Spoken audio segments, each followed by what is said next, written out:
Hello, I'm Jonathan Dunsky, author of the Adam Lapid Mysteries. On this channel, I often talk about crime fiction that I read and enjoyed, and today I want to tell you about an extraordinary novel that I recently read called He Died with His Eyes Open by Derek Raymond. I first heard about this novel when I watched a video by a booktuber called Criminali. Criminali is the booktuber who focuses on horror and crime and pulp, and he recommended this book highly. And from the way he described it, I thought it would be something that I would enjoy as well. So I picked up a copy and read it, and now I can tell you about it. I was also intrigued by the title. I think the title, He Died with His Eyes Open, is a fantastic title for a crime novel because it sort of makes you think, what does it mean? Does it simply mean that the body of the victim had its eyes open when he was found? Or did the victim reach a certain enlightenment before he died? This is a short book around between 200 and 250 pages, depending on whatever edition you happen to come across. It takes place in London in the 1980s, and the protagonist is an unnamed detective who works for the London Police Department in a sort of sub-department called the Department of Unexplained Deaths. And they deal with crimes involving people of little consequence, the sort of people who are usually poor or down on their luck, often people who have no close family relations and very few friends, and the people that their death doesn't generate a lot of press or attention. And for the police detective who will solve these murders, they will not result in a promotion because nobody cares about these victims. So our detective is a sergeant, and it's made clear that he will never be promoted beyond sergeant as long as he continues to work in that sub-department focusing on these unexplained deaths of people who are not important. And one of the other characters in the book is another police officer with whom our protagonist seems to have let's say a thorny relationship, and that other detective has a higher rank, and he likes to work on the sort of cases that will generate him a lot of press and will help him be promoted even further. So our protagonist doesn't really care about his career prospects, or at least he has come to terms with his current status in the police department. He doesn't want to stop working on these cases. He wants to bring justice to these people who no one else seems to care very much about. So he's a good guy, our detective, but we know very little about him. We don't know his name, as I said. We know practically nothing about his history or background. We do know that he doesn't seem to have a lot going for him materially. He lives in an apartment that he doesn't seem to like very much. He doesn't make a lot of money. He's just a guy who focuses on doing his job. The victim is a man by the name of Charles Staniland. He was found brutally beaten to death, and the case was given to our detective.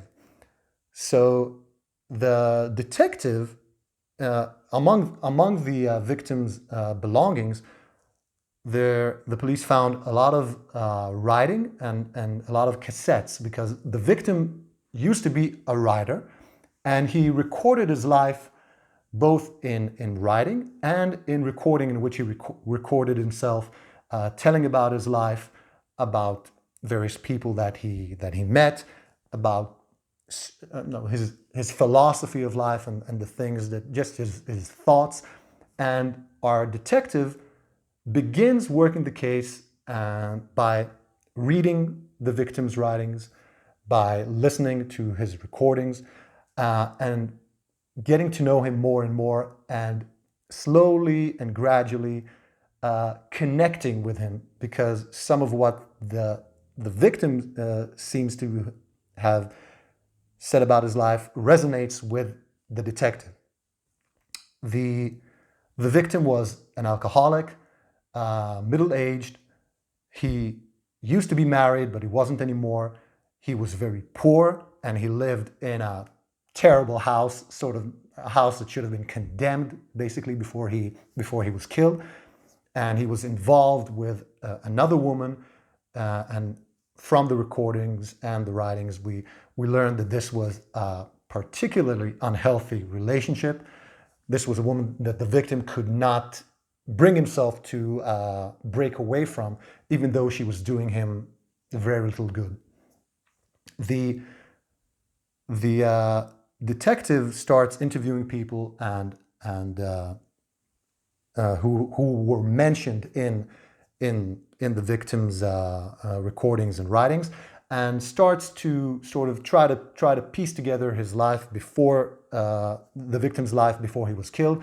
And he wants not only to discover who murdered him, but also to be able to convict them in court, to find proof that would stand up in a trial.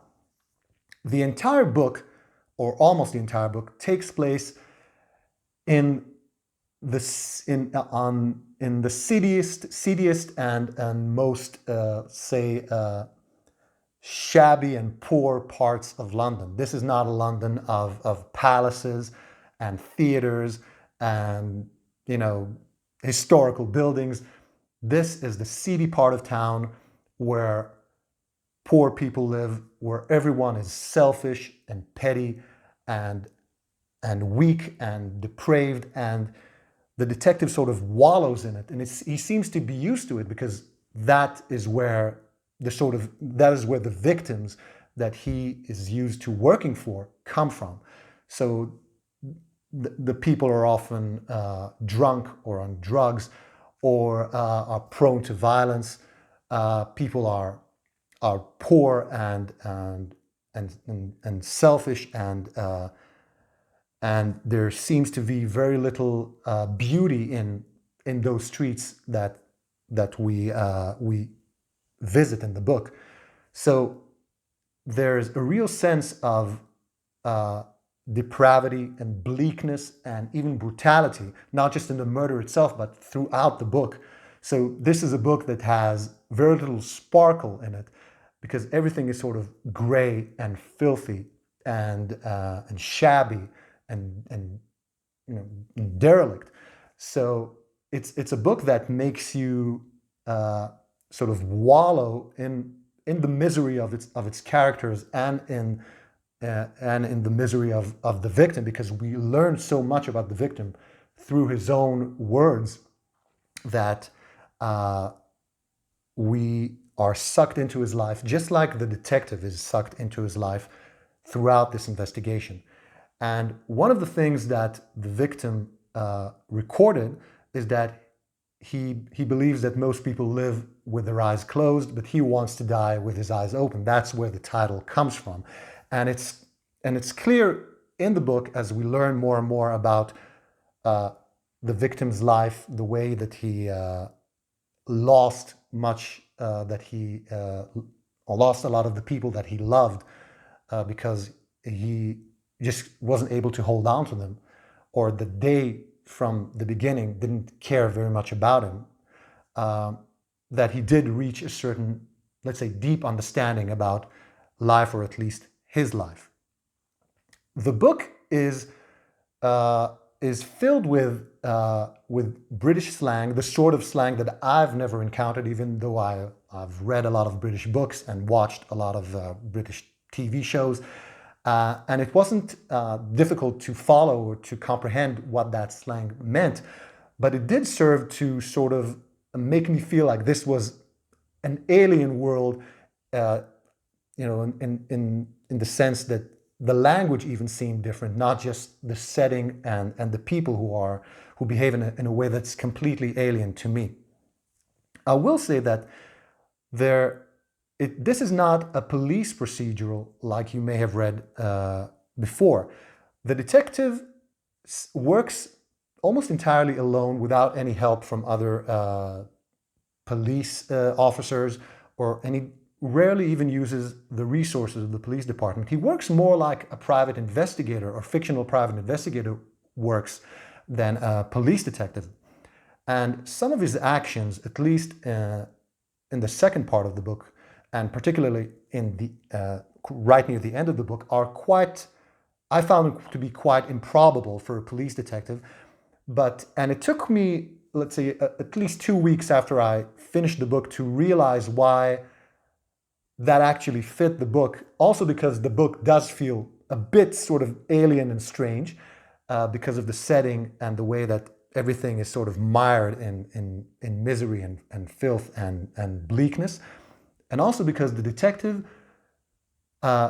is drawn so much into the case, into the victim that he has come to know through the victim's recordings and writings, that he comes to the point in which he does things that are improbable and very risky just in order to solve the case.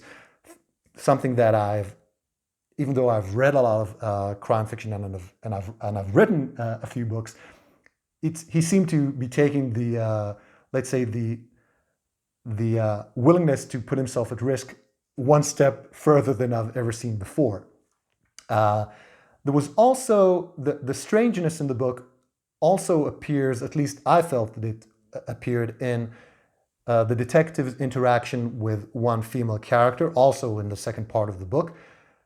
But all this did not detract from the way that I felt when I was reading the book, and afterwards when I was thinking about it, and I'm still thinking about it 2 weeks after I finished reading it. Because this is a book that sort of stays in your mind, because you are faced with such a harsh reality, a harsh depiction of life, let's say on the wrong side of the tracks, that it's difficult to put it out of your mind. And it's a book that doesn't leave you feeling very satisfied in the solution of the mystery. The mysteries here seems like something that's secondary to the journey of the detective through those seedy streets, through those mean streets, and in the way that he comes to know about the victim and the victim's very sad and tragic life. Not just the tragic ending, but also just his life in its entirety. This book is the first in a series of 5 books called the Factory series. The Factory is the nickname of the police station where our protagonist works. And I understand that the books get even bleaker and more brutal as the series progresses. I look forward to reading them. I plan on reading the entire series. But you need to decide if you think that this is a book for you, because it's, like I described it, it's a book that does require you to, it's a book that will draw you in. It's a book that will sort of pummel you with nasty things. And it's not something that all readers would enjoy, but it is a unique reading experience. So you need to decide if this is a book that you want to dive into. I will say that because the book is short, I think that it helps, because if the book, let's say, was twice as long, I think it would have been quite hard to bear it. So that's it. So I suggest, check out, read the few first pages or the first chapter of this book to see if it's for you. It's a special book, one that you need to at least be aware of, and I hope that you will read it as well. Okay, so before I say goodbye, here is a blast from the past in which I talk about a book that I read a while ago, but that I haven't reviewed on the channel yet. And today I'd like to tell you about Money Shot by Krista Faust. It is the first of 2 books featuring her character Angel Dare. Angel Dare is a former pornographic actress who in the beginning of the book runs an agency for pornographic actresses. And she gets drawn into a sort of crime conspiracy in which her life is threatened, in which she loses quite a lot. And now she finds herself unable to turn to the law, but in need of finding those people who hurt her and understand why they did so, and also get even with them. This is an entertaining pulp novel with a female protagonist that is easy to like and to root for. I enjoyed both it and the sequel, and I keep hoping that a 3rd book will be published. So if you're looking for something that's entertaining and quick and thrilling and full of action, check out Money Shot by Krista Faust, and I'll see you in the next video.